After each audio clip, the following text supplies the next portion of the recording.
Assalamualaikum warahmatullahi wabarakatuh.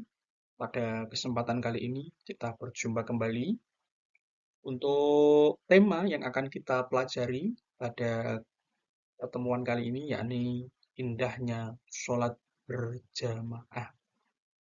Baik, untuk tujuan pembelajaran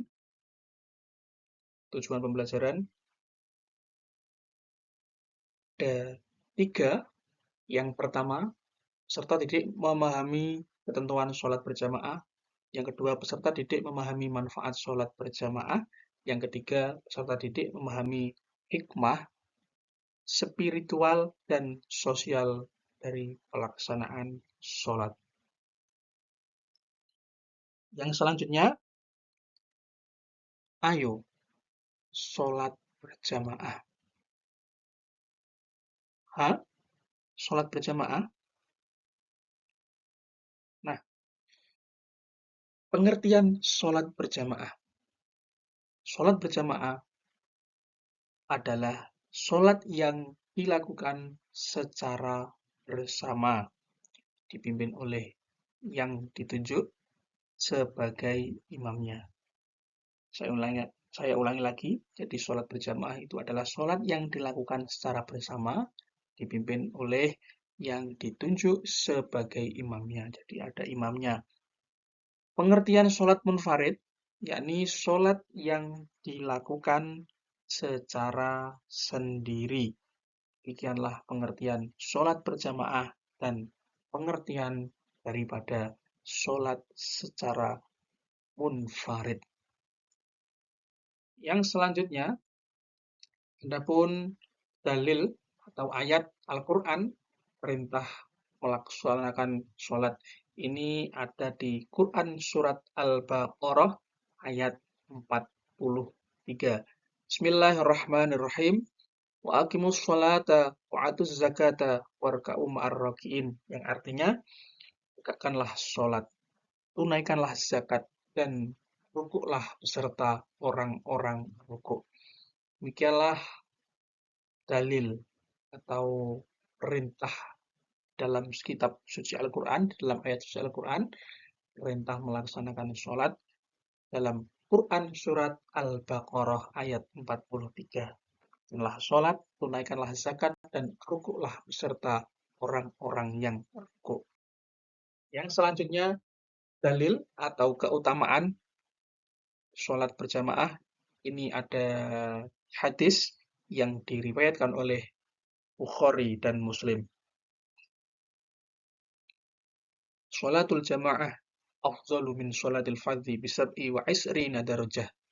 Yang artinya, Rasulullah Shallallahu Alaihi Wasallam bersabda, sholat berjamaah lebih utama dari sholat sendirian dengan keutamaan 27 derajat. Demikianlah hadis riwayat Bukhari dan Muslim.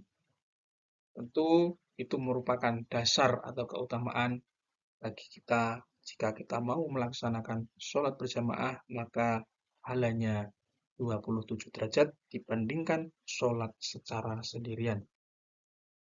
Untuk selanjutnya, syarat-syarat sholat berjamaah. Yang pertama ada imamnya, yang kedua ada makmumnya. Ya, imam sebagai pemimpin sholat, makmum sebagai pengikut. Terus yang selanjutnya adalah dikerjakan dalam satu majelis. Ini dalam satu majelis pelaksanaan sholatnya. Ya. Yang selanjutnya sholat makmum sesuai dengan sholat imam. Maksudnya apa? Maksudnya adalah gerakan-gerakannya, terus niatnya sama ya. Misalnya imamnya sholat zuhur, makmumnya juga sholat zuhur. Yang selanjutnya, syarat-syarat imam. Yang pertama sudah baligh, yang kedua fasih dan hafal bacaan sholat. Jadi imamnya harus fasih, bacaan-bacaannya juga harus paham. Yang ketiga, bukan orang yang dibenci jamaah. Yang keempat, mengetahui syarat dan rukun, serta hal-hal yang membatalkan sholat. Syaratnya tahu, rukunnya tahu, terus hal-hal yang dapat membatalkan. Yang selanjutnya, imam pria untuk pria dan wanita. Nah ini, Seorang pria itu boleh menjadi seorang imam sholat untuk laki-laki maupun wanita. Sedangkan seorang wanita itu hanya boleh menjadi imam bagi wanita saja. Yang selanjutnya, ini syarat makmum. Makmum itu yang pertama adalah harus mengikuti niatnya imam. Seperti yang saya katakan tadi, kalau imamnya niat sholat zuhur, ya makmum harus sholat zuhur. Tidak boleh mendahului gerakan imam. Gerakan sholatnya tidak boleh didahului.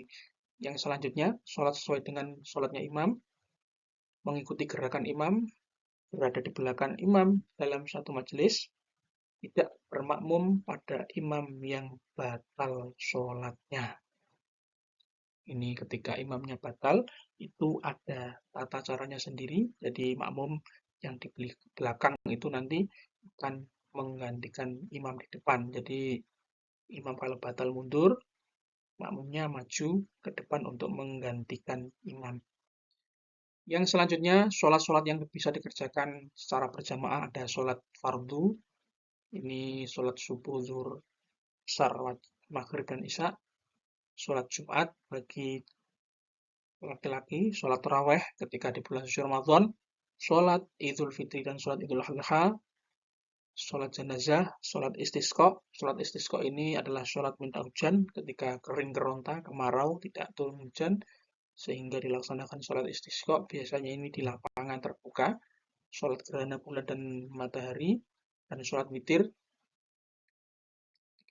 Adapun halangan-halangannya adalah ketika ada hujan, ada angin topan, atau udara sangat dingin, ya, atau apa namanya, ini dikhawatirkan kalau keluar rumah, ya, misalnya mau ke masjid, misalnya mau ke musola, ini berbahaya, ya, bahaya. Jadi mengkhawatirkan daripada bahaya, ini lebih baik sholat sendirian di rumah. Jadi seperti itu. Yang selanjutnya hikmah sholat berjamaah, menguatkan ukhuwah Islamiyah, tali persaudaraan sesama kaum muslim, meningkatkan solidaritas sosial, melatih kedisiplinan dan kepemimpinan, mengajarkan kesetaraan dan persatuan, dan mencegah adanya konflik sosial. Yang selanjutnya, 8 hikmah sholat dalam kehidupan sehari-hari. Ini kalau secara individu adalah menjaga sholat 5 waktu tepat waktu agar menjadi pribadi yang disiplin dan bertakwa, renungkan makna bacaan sholat untuk meningkatkan kesadaran spiritual. Ini kalau sosial, ya, sholat jamaah, aktif mengikuti sholat jamaah di masjid untuk memperkuat silaturahmi. Yang kedua, menerapkan nilai-nilai kebersamaan, solidaritas, ya. Yang selanjutnya, apakah ada pertanyaan? Jika tidak ada, mungkin cukup untuk materi pada kesempatan kali ini. Kurang lebihnya mohon maaf. Wallahul muwaffiq ila aqwamit thoriq. Wassalamualaikum warahmatullahi wabarakatuh.